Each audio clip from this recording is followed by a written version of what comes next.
Comment se relever d'un chagrin d'amour? Un chagrin d'amour, ça peut être pris souvent comme c'est pas grave, tu vas t'en remettre. Et puis toi, tu dis ok, c'est vrai. Mais en vérité, un chagrin d'amour, ça peut faire énormément de dégâts.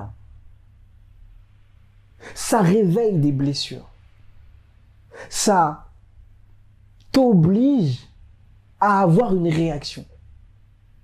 Et selon la réaction que tu as, tu vas te relever ou pas.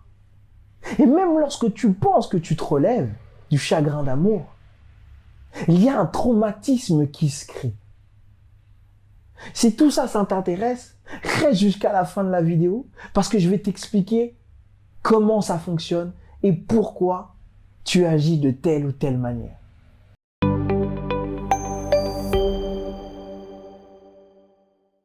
Hola, j'espère que tu vas bien. Je m'appelle Patrick Soula et bienvenue pour la pépita du jour. Je suis expert en sciences du comportement et tous les jours, je suis là pour t'aider dans ton quotidien à pouvoir trouver le bon équilibre.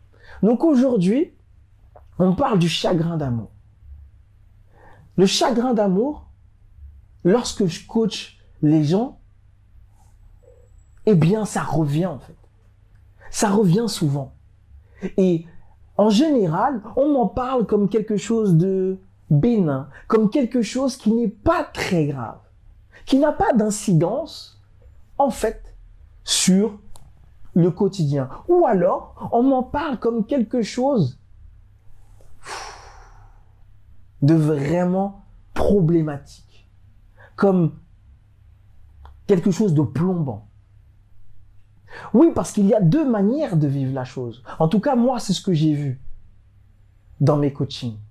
La première manière, c'est de se dire, on y va, on fonce, c'est pas grave, il y en aura plus. Si c'est pas lui, ce sera un autre.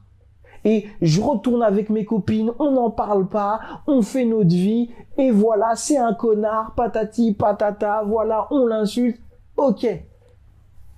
Ça, c'est la première manière de faire. La deuxième manière de faire, c'est on reste dans sa chambre, on se tape tous les chocolats de la terre, on écoute tous les vieux sons qui nous font pleurer encore plus. On est là avec sa crotte de nez dans la chambre et on ne bouge plus. Donc, dans les deux cas, les filles, vous oubliez un truc.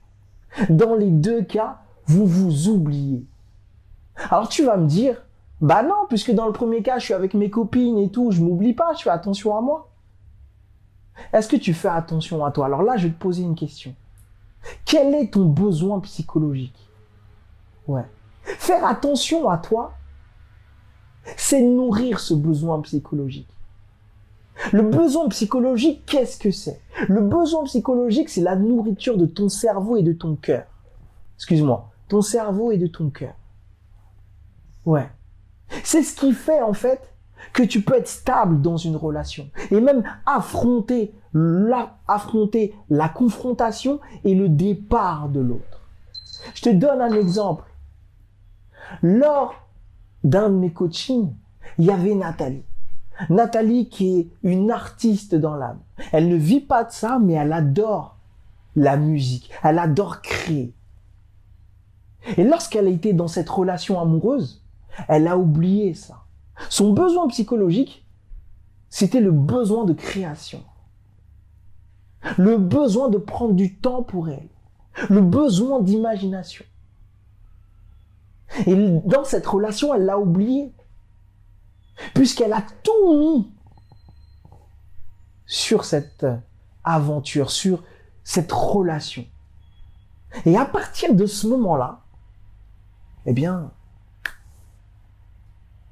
lorsque l'autre il est parti, eh bien, elle s'est retrouvée paumée.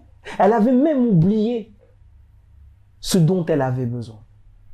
Comment tu peux découvrir ton besoin psychologique? Sincèrement, tu peux le découvrir toute seule parce que tu te connais bien.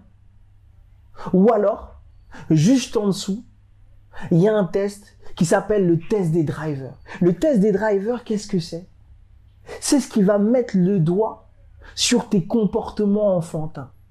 Parce que là, ce que tu sais pas, c'est que ta manière d'agir dans le bon et dans le moins bon correspond à ce que tu as créé enfant. Et donc, du coup, il y a des solutions à ça. C'est un test qui vient de l'analyse transactionnelle, donc c'est un test psychologique. Donc, n'hésite pas. Mais pour en revenir à ce qu'on disait, pour pouvoir se relever d'un chagrin d'amour, vous devez vous reconnecter à qui vous êtes. J'ai même envie de dire, lorsque vous êtes dans une relation, c'est encore plus à ce moment-là que vous devez rester connecté à qui vous êtes. Comme ça, vous êtes dans une relation saine. J'espère que cette vidéo t'a plu. Partage-la parce que je pense qu'elle peut aider beaucoup de gens. Abonne-toi à la chaîne. N'oublie pas d'activer la petite cloche. Et moi, je te dis à demain. Ciao!